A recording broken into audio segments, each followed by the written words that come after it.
अपने मन व चित्त की समस्त वृत्तियों को एकाग्र करते हुए सन्मुख सुशोभित श्री श्री 108 श्री परमहंस दिव्य विभूतियों का दर्शन ध्यान करते हुए एवं हाजिर हजूर सदगुरु दाता दीनदयाल महाराज जी के सुंदर मनोहारी दिव्य दर्शनों का रसपान करते हुए प्रेम सहित मिलकर बोलिए जयकार। बोल मेरे श्री गुरु महाराज की जय। महापुरुषों का अवतरण इस संसार में केवल और केवल हम जीवों के कल्याण के लिए। जिस प्रकार सांसारिक विद्याओं के लिए सांसारिक गुरु के पास जाया जाता है, उनसे विद्या ग्रहण की जाती है, तो संसारिक क्षेत्र में मनुष्य का विस्तार होता है, उसका कल्याण होता है, उसको मान सम्मान मिलता है।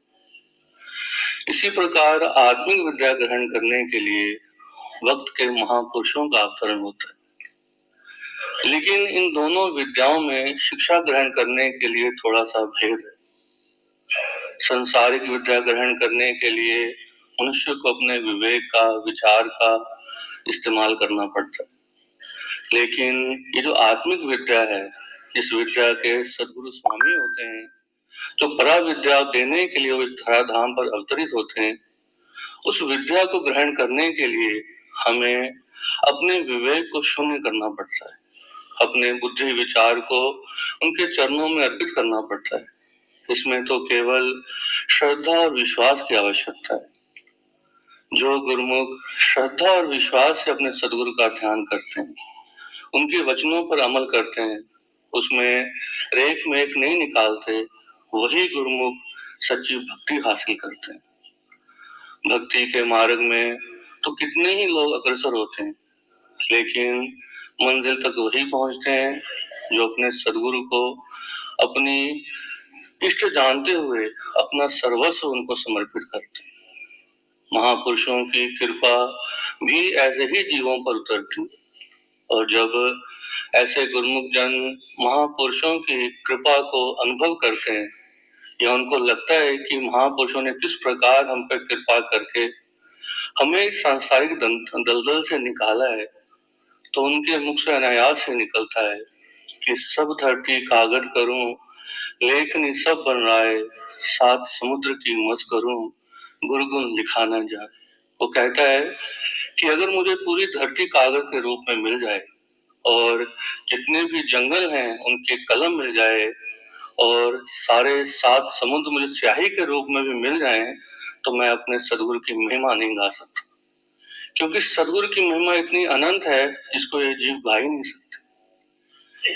सदगुरु इस धराधाम पर वो अवतारी विभूति होते हैं जो हमें कुछ बताते नहीं, कुछ जतलाते नहीं, और अनायास हम पे कृपा उतारते चले जाते हैं। संसार का कोई व्यक्ति जो हम पर कोई एहसान करता है तो 20 बार जतलाता है, कई बार रिश्तेदारों में सब में गाता है कि मैंने फलानी जगह उसकी मदद की, ढिमकानी जगह उसका सहारा बना। लेकिन महापुरुष जब कृपा करते हैं तो पता ही नहीं चलता। इसलिए किसी प्रेमी ने लिखा है, तेरे दरबार की निराली शान ये देखी, तुझे देते नहीं देखा मगर झोली भरी देखी।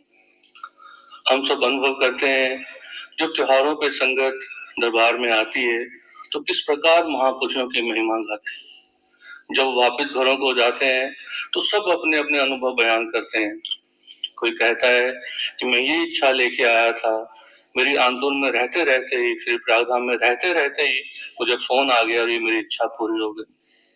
कोई किसी प्रकार का वर्णन करता है, कोई किसी प्रकार का वर्णन करता है। एक सदगुरु एक रूप में कितने ही जीवों का कल्याण करते हैं, कितने ही रूहों का कल्याण करते हैं, ये वर्णन से परे। हम बड़े सौभाग्यशाली हैं कि इस कली काल में हमें वक्त के महापुरुषों की चरण सोहबत नसीब हुई, और इस उत्तम दुर्लभ अवसर को पाकर हमारा ये फर्ज बन जाता है कि महापुरुष हम पर जो भी कृपा करते हैं, हमें जो भी आज्ञा देते हैं, हमें जो भी नियम बनाते हैं, हमें उन नियमों की श्रद्धा और निष्ठा से पालना करनी है। जिस प्रकार महापुरुषों ने हमारे लिए भक्ति के 5 नियम बनाए हैं। श्री आरती, पूजा, सत्संग, सेवा, सुमिरन और ध्यान। हमें चाहिए कि हम समझें कि ये नियम हमारे लिए क्यों बने। यही वो 5 नियम है जिनसे हमारा आत्मिक कल्याण निश्चित है। हम सोचें कि हम अपनी बुद्धि से, अपने विवेक से, अपने नियम बना के और भक्ति मार्ग में अग्रसर हो सकते हैं, तो हमारी नितांत भूल है। हम इस भक्ति मार्ग में तभी कामयाब हो सकते हैं, तभी महापुरुषों की कृपा को हासिल कर सकते हैं कि हम उनकी आज्ञा मौज में चलेंगे, श्रद्धा और विश्वास से उनकी आज्ञा को मानेंगे। तभी हम पे महापुरुषों की कृपा उतरेगी और हमारा इस लोक में भी कल्याण होगा और परलोक में भी कल्याण होगा। बोलो जयकारा, बोल मेरे श्री गुरु महाराज की।